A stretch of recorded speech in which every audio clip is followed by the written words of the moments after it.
Alors, en ce week-end enfin bon, c'est ce dimanche, hein, du 28 juillet, je vous propose cette clarté cosmique qui fait suite à celle de la semaine dernière, où je parlais de l'importance de prendre soin de soi. Et là, eh bien, il s'agit de prendre soin de soi selon son élément lunaire. Alors, je n'ai pas encore trouvé comment mettre de la musique pour faire un générique. J'aimerais bien ça. Mais honnêtement, bah, je fais le job là en ce moment, mais j'attends les vacances. Je vais prendre soin de moi, moi aussi. J'attends des vacances. Je vais m'arrêter quelques jours début août, c'est certain. Mais je sais pas si vous le verrez en tant que ça, parce que tout sera posté à l'avance. Prendre soin de soi selon son élément lunaire. D'abord, il faut savoir où est posée sa lune. Ça, c'est pas très compliqué. Vous regardez sur AstroSeek. J'aime bien AstroSeek parce que pour la Lune, ils sont assez complets. Et puis, il y a aussi la phase de la Lune. Vous rentrez vos coordonnées. Et puis, il faut avoir son heure précise parce que la Lune, elle change de signe très vite. Voilà. Si vous ne connaissez pas votre élément lunaire, eh bien, vous partez sur votre soleil ou sur votre ascendant, hein, d'une manière ou d'une autre. L'ascendant, il faut connaître son heure de naissance aussi, mais voilà. Vous avez une idée globale de l'élément qui est le plus prégnant en vous, et même si vous n'avez pas la connaissance astrologique précise de votre thème, j'entends, vous savez quelque part, branchez-vous sur vous, vous saurez si vous êtes quelqu'un de plutôt terrien, c'est-à-dire concret, pragmatique, quelqu'un de plutôt aérien, cérébral, quelqu'un de très dynamique, de feu, quelqu'un de très émotionnel, d'eau. Vous pouvez être tout ça à la fois, et ce que l'on va voir là, c'est différentes méthodes qui sont associées à différents éléments. Je pense que la Lune, c'est vraiment un des points, un des axes en fait. Un jour, on m'a demandé pourquoi je me branchais moi sur la Lune. Bah, parce que je trouve que c'est celle qui nous influence le plus. En vérité, les planètes, les influences astrologiques les plus prégnantes pour moi, c'est la Lune, et puis les planètes qui sont de l'autre côté de la ceinture d'astéroïdes, les planètes transgénérationnelles. Alors évidemment, hein, les planètes qu'on dit personnelles, elles sont actives, elles ont de l'influence, mais étonnamment, je trouve que ce sont les plus proches et les plus lointaines qui jouent le plus sur notre vie. Donc, il y a 4 éléments qui existent, comme je le disais, hein, le feu, la terre, l'air et l'eau. Et ces 4 éléments regroupent tous les signes du zodiaque. On va commencer par l'élément feu pour parler des béliers, des lions et des sagittaires. Globalement, prendre soin de vous quand vous êtes bélier, c'est canaliser votre énergie parce qu'elle est fougueuse et utiliser aller vers des activités physiques et stimulantes comme la randonnée ou le fitness. Faites régulièrement des pauses pour vous ressourcer. C'est très important quand on a la lune en bélier, si on ne le sait pas. Vous le saurez si vous vous rendez compte que vous allez bien mieux après avoir fait de l'exercice. Alors même que vous n'êtes pas quelqu'un de sportif, eh bien, bouger votre corps va vous détendre. Pour les lions, on est plus dans une activité créative où vous pourrez vous exprimer, mais aussi dans le luxe et la détente et puis le spectacle. Alors, il y a quelque chose de très show-off dans le lion et c'est formidable, on en a tous besoin. Un ami lion, c'est un ami qui ne s'arrêtera pas avant que vous ayez hurlé de rire, enfin voilà, qui est là pour faire du spectacle, pour apporter de la vie. Il y a aussi cette dimension d'avoir une cour autour de soi, donc on a besoin de gens. Si vous avez la lune en lion, vous aurez besoin d'une communauté, d'amis pour vous ressourcer, et de luxe. Parce que voilà, Lion, c'est le roi de la jungle quand même. Alors le Sagittaire, eh bien, c'est le philosophe motard. Il va explorer de nouveaux horizons et il va s'engager dans des projets qu'il passionne. Il faut veiller pour les Sagittaires à avoir l'équilibre. C'est la même chose que pour les Béliers. Bélier et Sagittaire partagent ça. C'est qu'il y a cette dimension de non-stop, no limites. Le Sagittaire, il peut tout à fait avoir le besoin d'exploration, comme je dis, c'est un motard, hein, il peut partir aussi à l'aventure, ça peut être des aventures intérieures. Alors si vous avez une lune en Sagittaire, vous trouverez du plaisir à lire de la philosophie, par exemple. Ça peut recharger vos batteries. Quand on a une prégnance en élémentaire ou une lune en terre, pour les taureaux, les vierges et les capricornes, eh bien, pour vous faire du bien, quand vous avez la lune en taureau, il faut vous ancrer dans le présent à travers des activités sensorielles. Il y a réellement une nécessité de nourrir les sens. La cuisine, le jardinage, la randonnée, du plaisir et de la détente, du plaisir, hein, des moments de plaisir, comme chantait Miossec, des moments de plaisir sensuels. Le taureau, l'énergie taurienne, c'est une énergie sensuelle, éminemment sensuelle. La Vierge, elle, la lune en Vierge a besoin d'une routine équilibrée et organisée pour être productif. Alors ça ressemble pas trop ça, hein, routine, organisée, productif, c'est pas exactement les mots du champ lexical de la détente. Mais quand on a une lune en Vierge, eh bien, on ne saurait se détendre si ces domaines-là ne sont pas assurés. Il y a une tendance à l'anxiété, hein, avec une lune en Vierge qu'il faut gérer. Et comme la lune, c'est le domaine où on est à la fois où on se recentre et où on se nourrit, et en même temps, c'est à la fois le domaine qui est le moins simple pour nous, hein, parce que la lune, eh bien, elle est fluctuante. Il est fréquent pour les lunes en Vierge de ne pas prendre le temps et de ne pas trouver de solutions d'organisation, parce qu'il y a aussi cette dimension hyper perfectionniste. Si vous vous reconnaissez dans la notion hyper perfectionniste et difficulté d'organisation, eh bien, allez à la simplicité et trouvez des routines que vous pourrez suivre et avec lesquelles vous serez content de vous-même. Le Capricorne, alors l'énergie du Capricorne, c'est une énergie à objectif, à ambition et à détermination. Et là non plus, on n'est pas dans une dimension de détente. Avoir une lune en Capricorne, c'est avoir du mal à trouver la détente. Et c'est aussi avoir du mal à trouver la motivation. Parce qu'elle est tellement exigeante, l'énergie du Capricorne. Alors, il va vraiment s'agir d'avoir des pauses, de faire des pauses. Et je pense que pour toutes ces trois signes de terre, il y a cette image du jardinage qui est arrivée, parce que les mains dans la terre, c'est ce qui va faire le plus de bien pour l'ancrage, les mains ou les pieds. Il y a des chakras, hein, dans les mains et les pieds, enfin, il y a des centres énergétiques dans les mains et les pieds, et ils ont besoin d'être rechargés à Gaïa, à l'énergie terrestre. Honnêtement, c'est pas bon pour tout le monde, ça. Moi, je peux pas mettre mes mains dans la terre. Et puis, dans cette image qui me perturbe énormément parce que je la trouvais très belle, mais que plus je la regarde, plus ses défauts me sautent aux yeux, c'est insupportable. La dame, elle a des gants. Donc, la terre, c'est sensuel. Pour le Capricorne, il va s'agir de s'assurer que le plan est inscrit. C'est un peu comme la Vierge, mais la Vierge, elle va rendre service aussi. Pour se faire du bien, la Lune en Vierge, elle pourra rendre service aux autres. Pour se faire du bien, la Lune en Capricorne, elle va finaliser son plan pour être sûre qu'il y aura un héritage à la fin pour les enfants. Héritage financier ou héritage intellectuel. On va arriver, parce que celle-là ne me dérange pas, à l'élément R, Gémeaux, Balance et Verseau. Donc une Lune en Gémeaux, elle aura besoin d'avoir son esprit stimulé et explorer de nouveaux sujets. Alors il faut absolument prendre des pauses. Ça c'est un truc que la Lune en Gémeaux ne fait pas. Et pourtant c'est fondamental. Alors c'est prendre soin de soi quand on a une Lune en Gémeaux, et ben, c'est lire.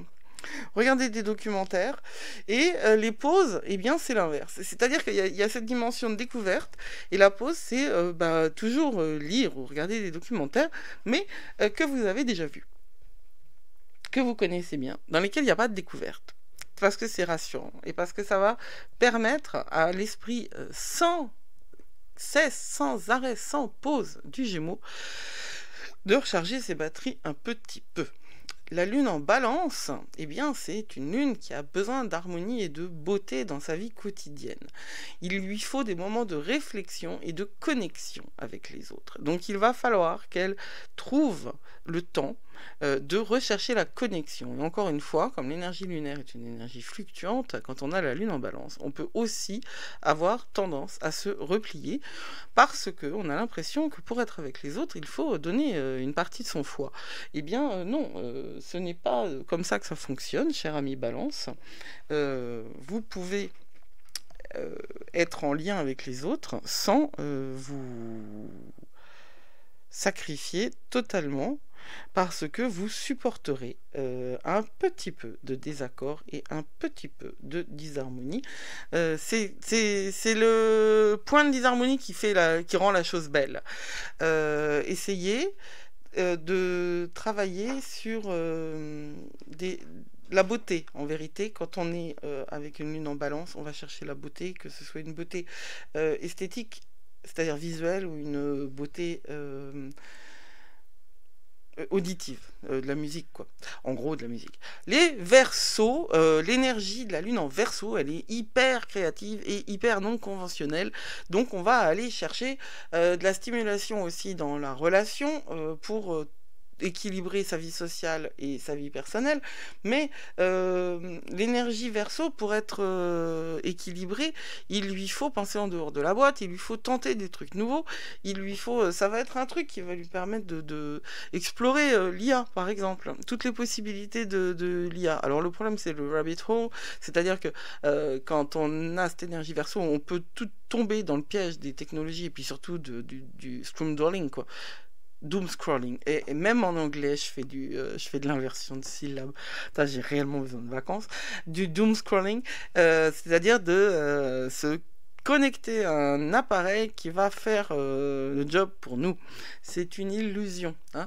Donc l'élément R, quand il est en Verseau, il va chercher à se changer les idées et trouver des solutions pour améliorer le monde. On arrive à l'eau avec les cancers, scorpions et poissons. Les cancers, c'est une énergie extrêmement intimiste, familiale, connexion émotionnelle.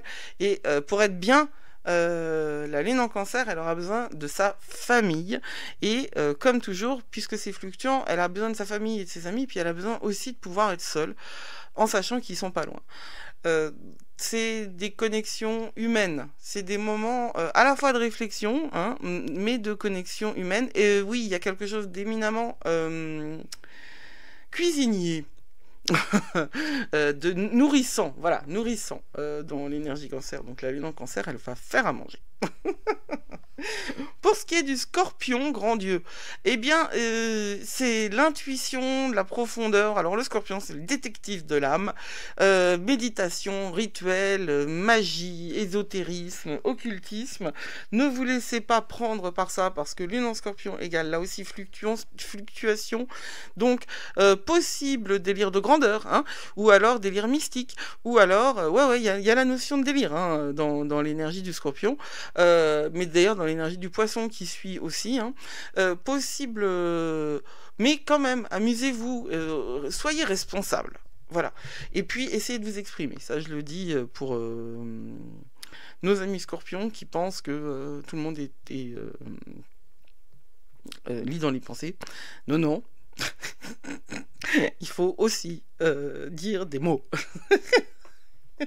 Pour que... Mais non, voilà, des voyages chamaniques, des rituels. Les rituels, c'est très très important. C'est important pour tout le monde, mais c'est vrai que c'est très important pour les scorpions. C'est les plus, comment, chtoniens, hein, des signes d'eau. C'est de la lave, il y a de la terre dans le scorpion quand même. Et puis les poissons. Alors la lune en poisson, ça c'est un truc, hein. C'est un truc d'artiste, sensibilité, empathie, Kurt Cobain avait la lune en poisson, des moments de rêverie, de connexion. Faites gaffe parce que la lune en poisson, c'est aussi une tendance à utiliser des produits pour ne pas intégrer ces émotions parce qu'elles sont trop violentes. Alors il faut vraiment cultiver votre sensibilité et votre empathie, mais protégez-vous aussi. Et l'eau est un élément fondamental. Je sais pas comment elles font pour tenir ces bougies. Je sais pas si je vais continuer à laisser l'intelligence artificielle faire des images parce que moi ça me pose problème. Bon, quoi qu'il en soit, c'est joli, voilà, on va dire ça, c'est joli. La lune en poisson, c'est beaucoup d'empathie, beaucoup d'intuition. Alors vous montez vos boucliers énergétiques, vous utilisez des bougies, des rituels aussi pour vous protéger, et vous utilisez votre sens de l'empathie et de la de l'hypersensibilité pour vous permettre d'accéder à des registres créatifs de haute qualité et de haut niveau. C'est ça, hein. votre cam. C'est la création, c'est très très artistique, l'énergie du poisson. Alors, il y a des méditations et des rituels hein, qui vont pouvoir vous aider, et c'est ça que je vais aborder maintenant. C'est pour les éléments, c'est-à-dire que c'est pas tant si votre ah, j'ai changé. Bon, si votre ça peut correspondre à votre signe lunaire, mais ça peut correspondre aussi à ce dont vous manquez. C'est-à-dire que si vous sentez que vous êtes trop perché, vous allez faire des rituels d'éléments à la terre, de reliance à la terre. Hein. À l'inverse, si vous avez l'impression que vous êtes vraiment trop dans le corps, dans la matière, allez chercher de l'eau ou allez chercher de l'air. Donc, on va voir ça maintenant. Pour aller chercher l'élément feu, qu'est-ce que c'est comme rituel, comme méditation? La pleine lune. Les rituels de pleine lune, ils sont très très bien pour l'élément feu, pour les personnes avec de l'élément feu.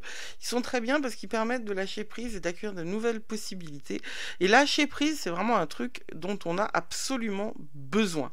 Pour l'élément feu aussi, moi j'irais chercher la visualisation parce qu'elle stimule la créativité et que parfois, il est difficile de canaliser cette énergie.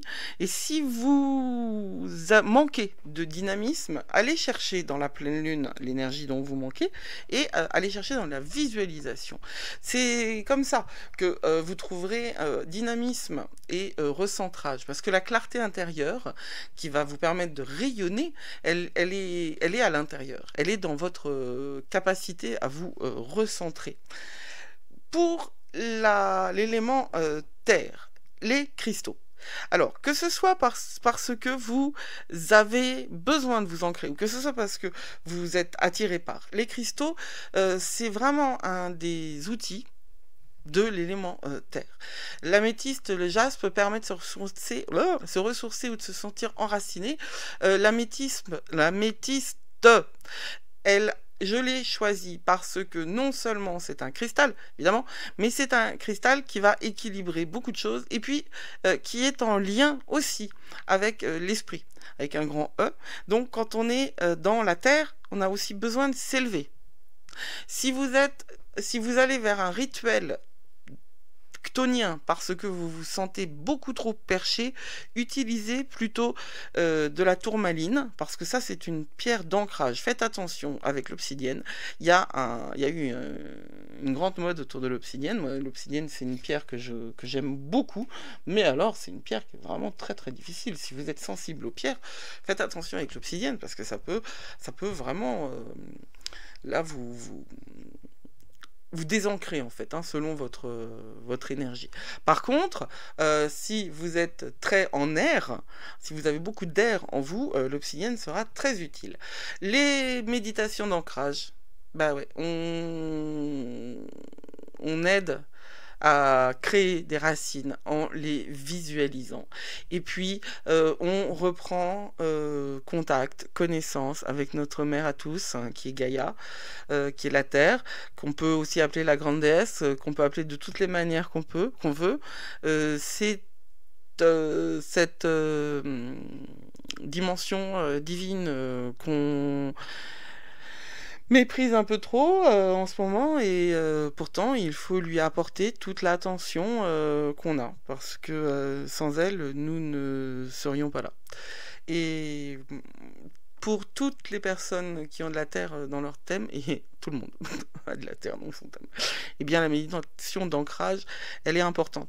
Si vous ne voyez pas vos racines, recommencez encore. Ça peut arriver qu'on visualise pas ses racines ou qu'on les visualise trop claires ou trop, voilà. Ça c'est une indication de votre niveau d'enracinement, de votre niveau d'ancrage et de votre relation à vous-même et à vos corps subtils qui vous entourent. Ce sont toujours des informations. Hein. Il n'y a pas d'échec dans ces pratiques-là. Hein. Il n'y a que des informations. Ces rituels et ces méditations permettent de trouver, pour tout le monde, persévérance et tranquillité. Parce que, en fait, voilà, dans l'élémentaire, il y a cette notion de tranquillité nécessaire. C'est des énergies, des signes, quand ils sont prédominants, qui ont besoin de tranquillité et qui ont besoin de nourrir leur persévérance et leur nécessaire sérénité. Et puis, globalement, il y a cette connexion à la Terre qu'on ne peut nier. Alors, pour l'élément air, eh bien, on va avoir des rituels sonores. C'est très adapté. Que ce soit les bols chantants, les sons de guérison, les clochettes, voilà. Quand on va chercher de l'air, on va le chercher dans le son, la musique. C'est de l'élément air. Et ça aussi, c'est quelque chose que vous pouvez tout à fait intégrer à vos rituels. La musique, n'importe quelle musique. C'est pas obligatoirement de la musique sacrée, ou de la musique divine, ou de la musique soi-disant tibétaine, enfin je sais pas quoi, des trucs qu'on trouve sur YouTube, là, voilà. Non, il y a des sons de guérison qui sont très très puissants, hein, ça, alors vraiment, c'est une grande ressource, mais si vous aimez bouger votre popotin sur Lady Gaga ou Miley Cyrus, eh bien, allez-y, parce que dans la spiritualité que moi je préconise, il n'y a pas de différence entre le profane et le sacré. Nous vivons dans le sacré tout le temps, puisque nous vivons toujours en lien avec les dimensions, avec les mondes invisibles. La respiration, l'élément air, c'est évidemment la respiration. Alors ça, c'est de toute façon, moi, la méditation, je la propose à tout le monde, et puis je la donne aussi à tout le monde. On va aller chercher de l'air, soit quand on a trop de terre, soit quand on a trop d'eau. On va pas aller chercher de l'air quand on a trop de feu, par exemple. C'est pas quand on a trop de feu, on va plutôt aller chercher des rituels d'eau, de bain. Mais j'en ai parlé, ça? Non, mais c'est après. Oui. Des rituels d'eau, de bain, etc. Parce que quand on a trop de feu, l'air, bah, c'est comme un soufflet à feu, en fait, hein. Ça fait augmenter les flammes. Mais pour quelqu'un qui a beaucoup d'air, eh bien, la respiration va favoriser la clarté mentale, la présence ici et maintenant, et la capacité à lâcher prise. Et en vérité, pour quelqu'un qui a beaucoup d'air, c'est pas si facile que ça de se brancher sur sa respiration. C'est ainsi qu'on va pouvoir cultiver ce besoin d'indépendance, l'harmoniser, hein, et surtout s'empêcher de se disperser, parce que ça, c'est un des gros défauts. Et revoilà cette image où il y a des bougies qui flottent, quoique ça existe, les bougies qui flottent. Alors, élément eau, on va aller chercher de l'eau quand on est trop dynamique, trop dans le feu, hein. On va aller chercher de l'eau quand on est trop dans l'air. En fait, on va aller chercher de l'eau quand on est trop dans tout, parce que l'eau, c'est l'élément qui va permettre de se reconnecter à l'esprit et aux mondes invisibles. C'est l'élément qui va aussi nous permettre d'être dans la fluidité. C'est très important. Alors ça peut être aller voir la mer, aller voir un lac, aller dans sa baignoire.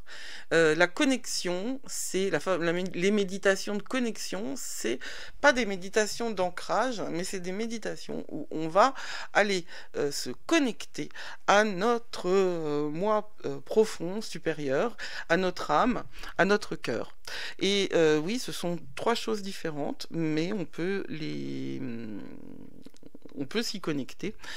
C'est très important d'avoir cette relation à soi pour gagner en sérénité et ah oui, bah j'ai oublié un mot. C'est pour gagner en sérénité, mais pour contrôler, pour se protéger de l'empathie et de la sensibilité qui peuvent être excessives quand on a beaucoup d'eau. On a besoin d'équilibre et de compassion. Ces rituels, ils proposent absolument d'équilibrer tout ce qu'on a comme caractéristiques et ce dont on manque. Notre astrologie, elle va nous permettre de nous épanouir, de trouver d'équilibre et d'allier routine et flexibilité. Quand on est sur un trajet d'éveil, on doit apprendre à se connaître, parce qu'il n'y a pas un chemin qui soit valable pour tout le monde. Les chemins, il y a des recettes, évidemment, il y a des sagesses, il y a des connaissances. Ça ne s'invente pas, et non, tout ne se fait pas avec de l'intuition. On doit comprendre ses besoins. On doit écouter son intuition, on doit trouver l'équilibre, parce que l'objectif, c'est le bien-être global, le bien-être holistique, hein, de holos en grec, ça veut dire totalité, qui va nous permettre d'être le plus serein et le plus équilibré possible, et donc de pouvoir participer à notre niveau, au bien-être général du collectif.